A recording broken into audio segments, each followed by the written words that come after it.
Mr.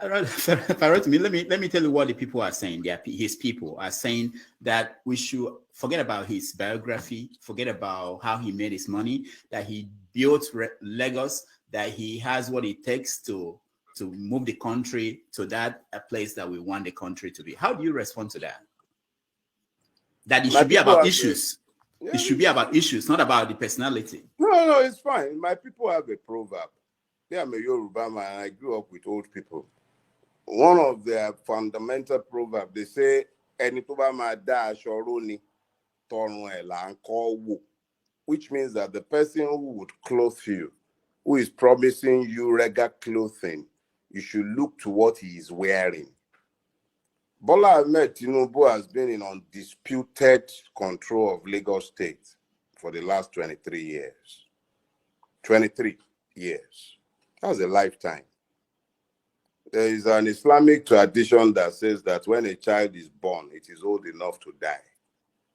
So a man has been in control of a state, unchallenged, for 23 years. It is the fourth largest economy in Africa. It is larger than a lot of countries for 23 years. So let us use Lagos. And at least I'm happy that he himself has happily claimed Lagos as the nadir and plateau of his administrative capacities. Let's look at healthcare.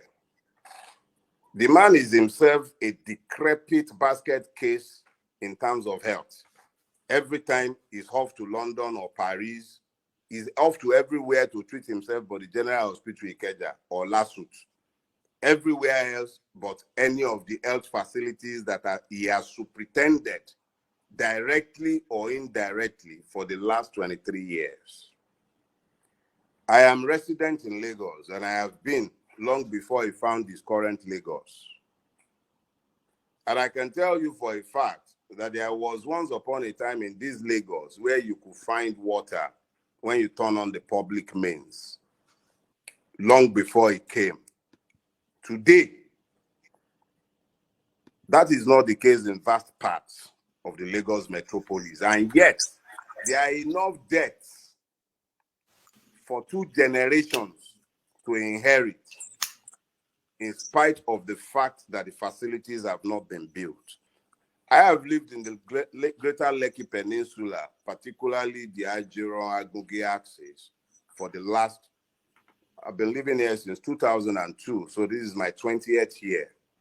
Lagos State has not built 1 square inch pipe water in the entire Lekki Peninsula, with the possible exception in some parts of Lekki Phase 1. That is a metropolis housing millions, and yet this is a state below sea level. People are sinking boreholes in their individual homes. The only intervention the state has sought is to tax the boreholes. There is only one road in and out of my metropolis, Lekki. It was built by Jakonde. Tinubu came, stole my road, turned it into a concession, bought back the concession twice. The Lagos State government has bought it back twice. It became the scene of a mass murder, certified as a massacre by a tribunal set up by the state itself, populated by people nominated by the state itself. And then the man tells me that he is the apogee of governance capacity in Nigeria and that I should applaud and hail Osana, and he will come and solve the problems created by the mess and disaster that he helped to install in 2015.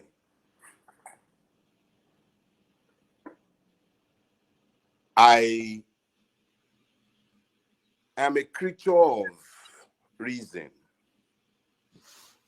and my brain tells me that it is exceedingly delusional for anyone to suggest that a man who has failed so woefully in so dictatorial control of a state for 23 years, the richest of the states in this country, the 4th largest economy in Nigeria, that has become a glorified slum, a painted sepulchre, no drainage system to speak of, avarice and greed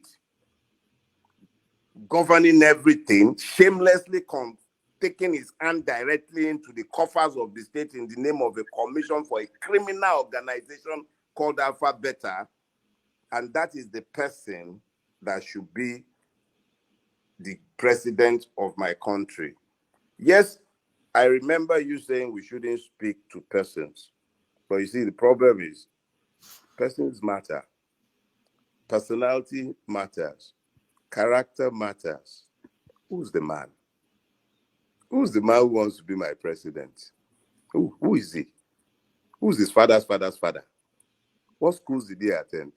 These are critical things. That's why it becomes important when you now tell me, how do I even begin to speak to a situation where we are patently and clearly in a situation that is akin to state capture, like a mafia organization has captured a state and is now seeking to extend that franchise nationwide?